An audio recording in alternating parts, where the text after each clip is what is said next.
Thank you for joining us for this episode of Springdale Today. I'm your host, Mary Jordan. We're chatting today with Har-Ber High School Agricultural Sciences Instructor Patti Priest and students Adalyn and Ruby Douangmala. Last September, Future Farmers of America selected Adalyn and Ruby as subjects for their nationwide Supervised Agricultural Experience teaching videos, and we're going to be learning a little bit more of what that experience was like for the girls as agricultural students. Thank you for being here with us, ladies. I really do appreciate it. Sharing us a little bit with us about your 15 minutes of fame. Now, Patti, I mentioned to you earlier, my experience with Future Farmers of America was a friend of mine who showed us sheep when we were in high school at the state fair, but your program's much more diverse than that. What can you tell us about the scope of what students are learning here? We have a lot of students who live in town, so we have to design our classes to be more science related. We have students who actually do agricultural science research projects. We have students who are working out into the workforce in veterinary clinics, for landscaping companies. So we try to just be very non-traditional, just because of our clientele is very non-traditional. And then Adalyn and Ruby, what is it about FFA that you guys like and keeps you coming back to classes? Yeah, I think for me, I get to meet a lot of different people, whether that's in the classroom or like outside of the classroom. There's a lot of opportunities going to state convention, national convention, getting to do various leadership role things. It's just different opportunities that keeps me back, keeps me on my toes. Awesome. Ruby, what about you? For me, it's a lot more diverse than you would expect. Traditionally, when you think of FFA, since you hear farmers, you think it's very country-like, more focused around the actual farming aspect. But whenever I got into it, I was able to start my job at the U of A, and it's less of a farming aspect. So it's less in that sense. Is it research-based more so of what you're doing? Mm-hmm. All right. And then, Patti, how are supervised agricultural experiences part of program learning for students? The Supervised Agricultural Experience projects were actually designed for, and they've been around since FFA started in 1928. Ag classes started in 1917, and then they started the FFA organization. And then very quickly they began to do SAEs. And they are designed for what the students are learning in class to then be taken home and applied to a project at home, where it's the actual hands-on piece of what they were learning from a textbook. The SAEs here in our school are really kids working out into the workforce, out into industry. And again, they take skills they've learned in class and apply it to their SAE. That's really interesting. Ruby and Adalyn, what can you tell me about your SAEs and why you chose them? My SAE is working in the poultry immunology lab at the University of Arkansas. I got into it by joining the poultry judging team. I placed third in the state contest, so that got me onto their radar. It's very interesting because I get to learn about having a career in that field, and I want to be a virologist, so it's very similar. Okay, Adalyn, what about you? Yeah, so my SAE, it's in food products and processing. So I do a lot of processing chickens, so whether that's with parts or not, and I do a lot with research as well. So we're looking on how we can sustain shelf life, how we can make products safer, more desirable, quality-wise is a lot of what I do at the processing plants. I kind of got started in it from an early age because of my mom. She's kind of in that realm of things, so it's always kind of been on my mind, hey, this chicken is not as good as this chicken, and this is why. And that's just something I learned growing up, which kind of transferred over into ag. And then like Ruby said, she does poultry judging. I also do poultry judging, which I think really made me want to continue into the SAE and further it and make it more applicable to industry and my learning. Well, what does a typical day look like for you when you're doing your SAE at the plant? Yeah, so a typical day, they kind of vary, but a lot of the time I go into the plant, I put on some PPE, so like a apron, some gloves, a hairnet, and then I go into they call it a cold room, and that's to kind of make sure that you have enough time to do what you have to do processing-wise. And then a lot of the time I'm in the hot room. It's not that hot. It's just hotter than the other room. And there I kind of help with data collection, so I'm helping insert data into spreadsheets. And then, so a typical day, it kind of varies, because some days I'll be cutting product, making parts out of a carcass, and then some days I'll be helping with data collection. It kind of varies. Okay, Ruby, what about you? What does a day look like for you? It kind of depends. Sometimes I go into the poultry building at the university, and whenever I do that, I can help out with the postdoctorate, Dr. Josie Santamaria. I help him with his studies, and right now we're working on a project for a state convention. But whenever I'm not doing that, I can go to the farm, where I also have to do some PPE like Adalyn. We have to make sure our feet are covered with booties so we don't transfer any diseases to the chickens we have. And there I'll make sure that they have enough feed, water, make sure all the eggs are collected, things like that. Was there anything surprising to you about the experience that maybe you didn't expect when you began? The environment is a lot more relaxed than I would think. Whenever I think about research, I think of very strict regulations, and there are, but it's the people in it make it seem a lot less to the book, if that makes sense. Yeah, it sure does. What about you, Adalyn? Was there anything about your experience that you really weren't expecting or you found kind of surprising? I think the most surprising thing about my experience is that I did enjoy doing it.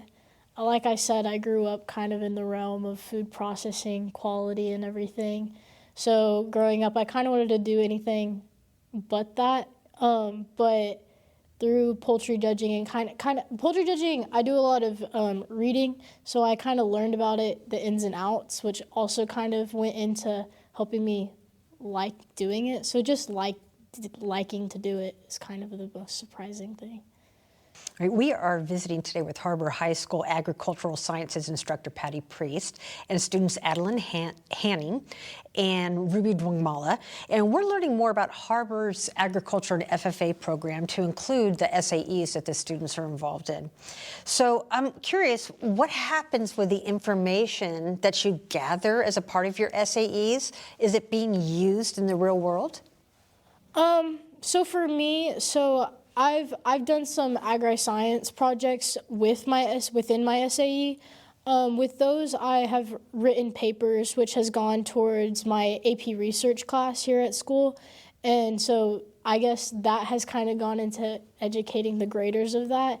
But additionally, more industry-based, I've done some professional meetings. So over the summer, there's PSA, which is the Poultry Association I don't know what it's called, association. And then there's RMC, which is the Reciprocal Meat Conference. And I was able to present my information there. So I was able to introduce what I had found through my research into industry and then also get feedback from experts in the field, because by no means am I an expert. And just kind of get to hear from actual students at the college level. It goes into research papers and then kind of presenting it, I guess, to people who don't know anything about it, and then people who do know a little bit about it. That must be kind of a cool experience to have those conversations and to see your information being shared in such a way. Yeah, I find it very interesting because I kind of feel like I'm not the only one who knows the information. A lot of the time, not necessarily like here in Arkansas, because poultry is such a prominent industry here, but a lot of the time, like when I'm in my biology class, a lot of those people are wanting to go into medicine, right?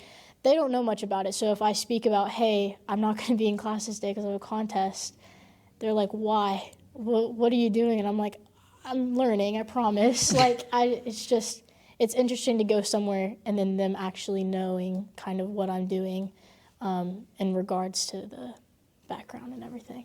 I bet. And Ruby, what happens to the information that you're compiling? The research that we conduct will go into a paper.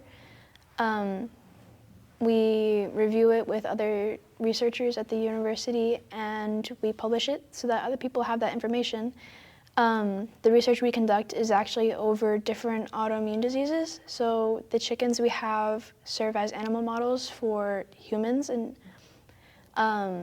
the research we have will help better the medicine we have now, so we can have, so we can create new preventions and different things to help the immune systems of these people. That is just so cool. You don't think about high school students having these opportunities. Patti, have you seen Patti and Adalyn, please forgive me, Ruby and Adalyn grow through this experience? Absolutely. Both of them. I've known Adalyn since she was in the 7th or 8th grade. Her mom connected her with me and forced Adalyn to come to Har-Ber when she was at Central to come to her first poultry judging practice. And she would sit at the back of the room, would not interact with the other students, and was very shy and very quiet. Ruby was the same way. I met her last year for the first time in class, and she was very quiet. And I could see something special about her, so I started asking her questions about what she wanted to do. When she told me she wanted to be a virologist, I immediately thought of poultry science because I've had so many students over the years go on with a major in poultry science and make career, great life with a poultry science career. And I knew that here in Northwest Arkansas, that would be a prime thing. And it's a great opportunity for students for paying for college too. So I talked her into getting involved with poultry and doing stuff with us. And both of them went from the quiet, shy, reserved, introvert student to both of them now are leaders on the team. We had practice here at school last night, and the younger kids always say, "What did Adalyn say?" or "What did Adalyn put?" They don't even ask me anymore. They look to these two for the answers. Of course, Adalyn was first high individual in the state, and Ruby was third high individual in the state, both winning scholarships from the U of A last year as juniors, and now they're seniors, and they really have just blossomed, not only here at school, but Ruby will come back she was at the U of A today, right? Did you go to today? No. Anyway, but she usually comes back to school on Tuesdays, and I'll always say, "What'd you do at school or at work today?" And she always has the coolest things. Yesterday, she was treating the roosters for ear mites or some kind of mites. I mean, she always has cool experiences that I'm not able to give them here at school. So the career practicum class that our school district has added, the work-based learning, has been huge asset for our students, SAEs, to have them out in the community working and getting to have these opportunities, because the U of A closes down at 5 or 6 in the evening, so they can't work in the evening there. So they need to be there during the day getting the hands-on learning that I cannot provide for them here. Well, and talking about opportunities, both of you guys had an opportunity recently to participate in FFA teaching videos. How did that opportunity come about for the girls? The National FFA rotates. They have this huge library of SAE videos that are on their website that teachers can use to teach the intro students about SAEs. And they rotate, I think they pick 2 states per year, and it was Arkansas's turn to be highlighted. And they reached out and said they specifically needed some non-traditional SAEs in the area of biotechnology or food processing. So I nominated these 2 young ladies without them knowing, and they were selected. So because they have just some really unique SAEs and experiences that most high school students can't get. And it all is because of Adalyn's mother. She's the one that connected both of them to these jobs. Right, but it's also all about how you guys showed up to do the work at those jobs. How did it feel for you to know that Miss Priest had nominated you and put you guys in there and really felt like you were somebody who could be a spokesperson for FFA? I think for me, I really liked it. I like to talk. It's kind of one of my hobbies, professional yapper. But so it was kind of a fun opportunity for me to be able to be like, okay, yeah, I can go talk about what I do over there. Because to me, it doesn't seem that special because I grew up around it, so it's just another day going to work with my mom. I mean, nowadays I'm not necessarily working with her. Usually I'm working with her graduate students. But I'm just like, oh, okay, fun.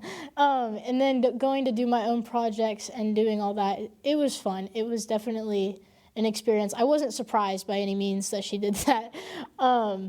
But yeah, it was cool. What about you, Ruby? For me, like Miss Priest said, I'm more of a reserved person.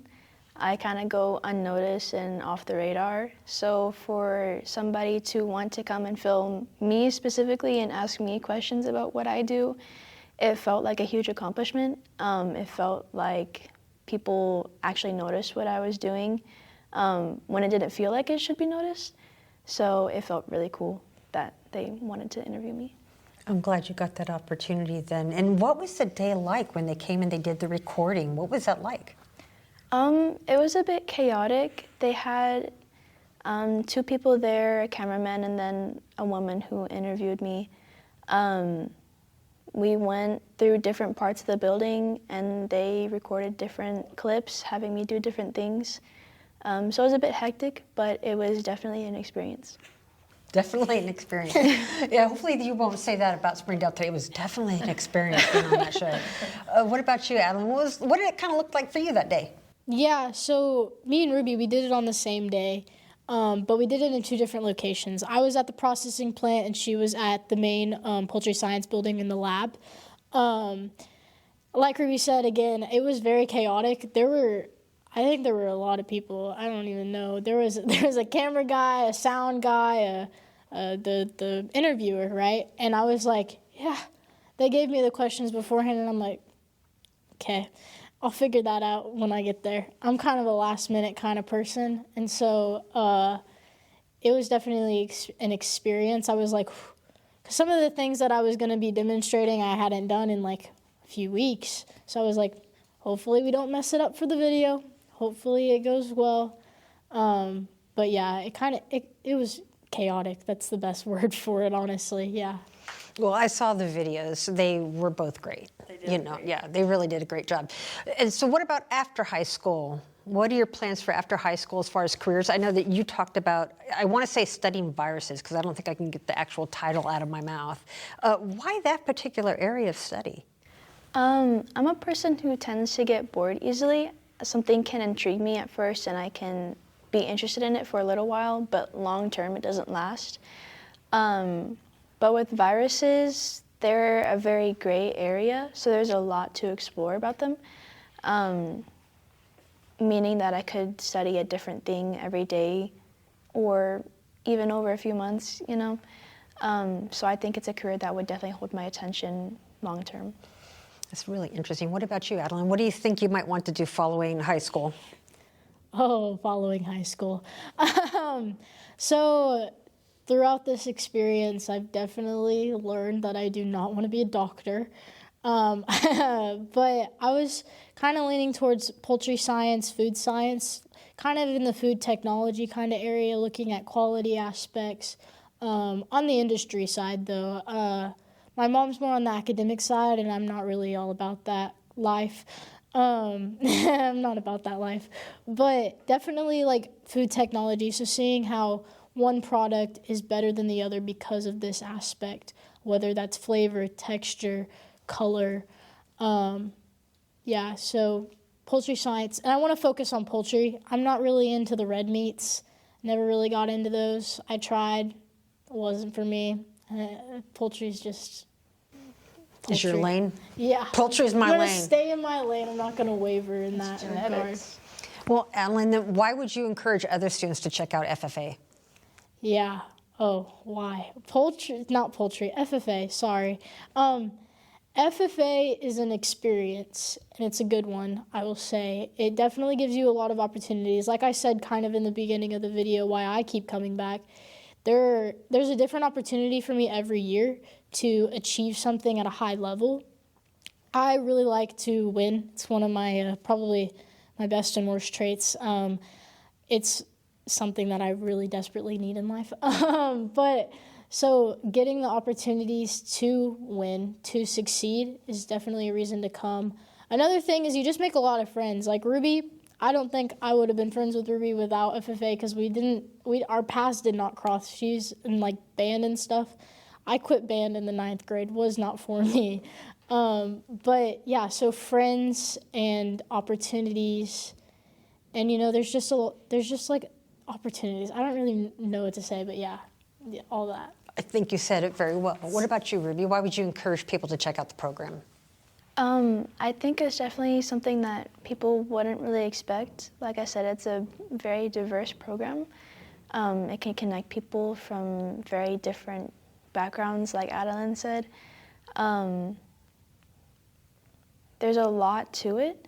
I mean, there's so many different careers that you could get into from it. And like Adalyn said, there's so many different people that you can meet. Very interesting people, very friendly people. There's a lot of good memories that can come from it. Well, one of the things I think is really cool is the amount of direction you both have and understanding of what you like and what you want to do following high school and that pathway you want to take. And perhaps maybe that wouldn't be the case if you hadn't explored something like FFA. So I'm really grateful for that. Is there anything at all that you guys want to add or say that I didn't think to mention? I think you covered it all, man. And I'm a talker, so I covered it all too. Well, that's great. Well, I appreciate you guys making time for us. And we look forward to seeing what comes next for you guys and seeing you out in the world, because I have a feeling this won't be the last time we'll be talking about you or with you. Hopefully not. You can catch this and previous episodes of Springdale Today on YouTube, Facebook, or Instagram, and listen to the podcast on iTunes, Spotify, or your favorite podcast app. Thank you for joining us for this conversation. We look forward to chatting with you next time on Springdale Today. Springdale Today is a production of the Springdale Public Schools Communications Office. The podcast is hosted by Mary Jordan and is produced and edited by Micah DeLacy. Be sure to subscribe to Springdale Today for free on your favorite podcast platform. And don't forget to follow Springdale Today on social media for episode updates And behind-the-scenes conversations. Thank you for listening. We hope you join us in the future as we continue to learn about the amazing stories happening in Springdale today.